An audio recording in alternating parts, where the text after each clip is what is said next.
All right, let's dive in. Today, we're cracking open the DevOps Toolkit and taking a hard look at some of the biggest puzzles in modern infrastructure. We're going to break down the core problems every single engineer runs into when an application goes from just an idea to a full-blown global service. Okay, let's get into it. So this is it. This is the moment, right? Your app is a smash hit, traffic is just surging, and all of a sudden you're facing this tidal wave of requests.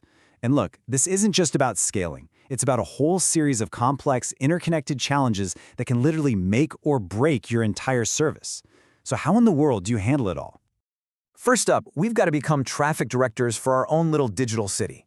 I mean, when you have a million requests flooding in at once, you can't just send them all banging on the same front door. You need a system, a smart system to manage that flow. And that is the fundamental question of availability. If all that traffic slams into one server, guess what? It's going to crash. Your application goes down. The whole goal here is to spread that load out evenly to make the system resilient and responsive for every single user. The solution? Well, we need a digital traffic cop. And that's precisely what a load balancer is. It sits right out in front of your servers, and it intelligently routes all those incoming requests to whichever server can best handle it at that moment. It is the absolute key to preventing bottlenecks and keeping your service online. But here's the thing, not all traffic is created equal, which means, you guessed it, not all load balancers are the same. Now, this is a really critical choice you have to make. Are you dealing with standard web traffic, for a blog or an e-commerce site? Then you're going to want an application load balancer, an ALB. It's smart about web protocols like HTTP and can actually look inside the request to make routing decisions. But what if you're building the next big streaming service or a high-speed online game? That needs raw, unadulterated speed. For that, you need a network load balancer, or NLB. It works way down at the network level, and it is just built for speed. Optimized for things like TCP and UDP traffic, perfect for real-time data where getting it there fast is everything. And this right here shows you why an ALB is such a powerhouse for web apps. It's not just splitting traffic 50-50. No way. It can automatically send users to a secure connection. It can route requests for /images to your image servers and /API to your app servers. It can even help you do complex deployments like blue/green or canary releases and plug right into a web application firewall for security. These are things a network load balancer just doesn't even think about. Okay, so our traffic is flowing beautifully, but our digital city also needs security guards at the gates, right? We have to control who gets in and, more importantly, what they're allowed to do once they're inside. This is all about access control. Think about it. In a complex system with dozens of microservices, databases, and servers, you can't just hand out the keys to the kingdom to everyone. You need a really granular system of permissions. How do you give a developer permission to restart a server but not delete it? How do you let one microservice read from a database but never ever write to it?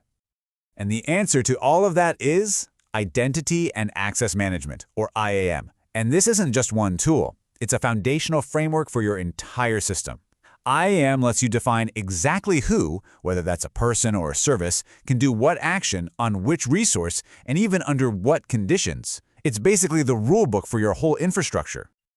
Now listen up, because this is the single most important rule in all of IAM. An explicit deny will always, and I mean always, override any allow. You could have 10 different policies giving a user access to something, but if just one little policy says deny, access is denied, period. This makes deny an incredibly powerful tool for creating security boundaries that you know can't be accidentally bypassed. So, how do you actually build these rules? Well, every IAM policy is made of these core parts. You've got the effect, which is simple, allow or deny. You have the action, like, say, starting a server. You've got the resource it applies to, and for some fine-grained control, you can add a condition, like only allowing the action if the server has a development tag. It's kind of like you're building a sentence. Allow this user to perform the start server's action, but only on resources in the test region. All right, let's move on to our next puzzle. We've got traffic flowing, access is locked down, but our applications, they need information to run. We're talking database connection strings, feature flags, API keys, all that good stuff. Hard coding your configuration is one of those classic painful mistakes.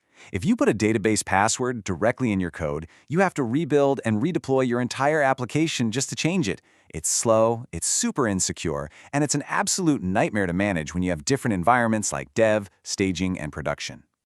So in the world of Kubernetes, the go-to solution is something called a config map. Think of it like this. It's just an external configuration file for your application that lives inside the Kubernetes cluster. It stores all your settings as simple key-value pairs, which completely separates your configuration from your actual application code. And that means you can update your settings without ever having to touch the application image. So how does this actually work? It's pretty straightforward, really. First, you create the config map itself, with your data. Then, inside your application's deployment file, you just point to that config map. From there, you've got two main ways for your app to get that data. You can either inject the values as environment variables, which is great for settings that don't change often, or you can mount the config map as a set of files inside the container. And this is a critical detail that trips so many people up, especially in interviews, so listen close. If you use environment variables, those values are set once when the container first starts up. If you update the config map later, your container won't see that change until you restart it.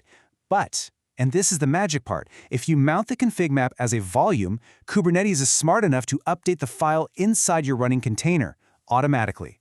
The takeaway is simple. For any configuration that might need to change on the fly, you always use a volume mount.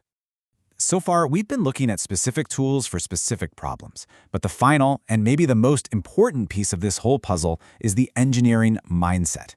It's about understanding the trade-offs involved and choosing the right strategy for your team and your project, not just the shiniest new tool. Let's just take the classic debate: monorepo versus multi-repo. The truth is, there's no single right answer here, because it's less about code and way more about how your teams work together.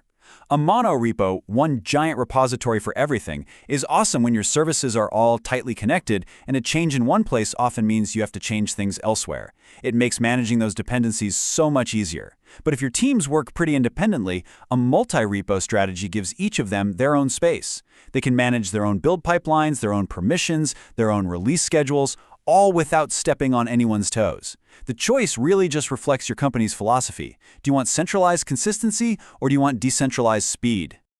And that really brings us to our final thought.